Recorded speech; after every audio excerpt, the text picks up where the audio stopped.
Hello बच्चों, let's see this question. इस question में दे रखा है if mod Z is equal to maximum of mod Z minus one and mod Z minus Z plus one. तो इन mod Z minus one और Z plus one में से जो भी मैक्सिमम होगा मॉड, वो किसके इक्वल हो जाएगा? मेरा मॉड जेड माइनस वन के। तो एक केस तो क्या होगा, mod Z is equals to mod Z minus one, क्योंकि मॉड जेड जो है इन दोनों में से किसी एक मॉड के इक्वल होगा। तो मॉड जेड मेरा या तो मॉड जेड माइनस वन के इक्वल होगा या तो मॉड जेड मेरा मॉड जेड प्लस वन के इक्वल होगा। तो पहला केस, मेरा केस वन कौन सा केस है? If mod Z is equals to mod Z minus one. तो दोनों तरफ स्क्वायर कर लेंगे तो ये देगा mod Z square is equals to mod Z minus one का स्क्वायर। तो मॉड जेड स्क्वायर को हम क्या लिख सकते हैं? Z Z bar, Z Z bar लिख सकते हैं mod Z square.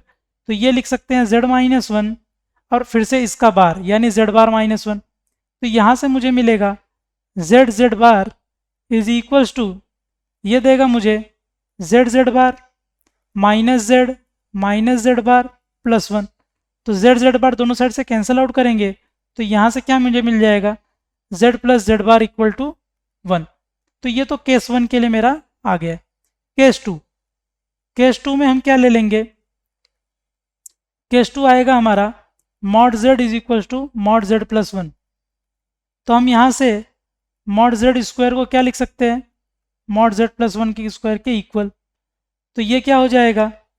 Z Z bar is equal to Z plus one into Z bar plus one. तो ये क्या इंप्लाई करेगा? Z Z bar is equal to Z Z bar plus Z bar plus one. तो Z Z bar यहाँ से cancel out होने के बाद में क्या देगा? Z plus Z bar equal to minus one. तो दोनों केसेस में हम देख सकते हैं कि जेड प्लस जेड बार का मॉड क्या आ रहा है? हमेशा वन। चाहे ये केस लो या वो केस लो, दोनों ही केसेस में हम देख सकते हैं कि जेड प्लस जेड बार का हमारा मॉड कितना हो रहा है? वन के इक्वल। तो यहाँ से हम देख सकते हैं ऑप्शन मैच कराएंगे, Z plus Z bar is equal to one. तो हमारा कौन सा ऑप्शन करेक्ट हो जाएगा? Option C. C option is correct. I hope you understood it well. Best of luck.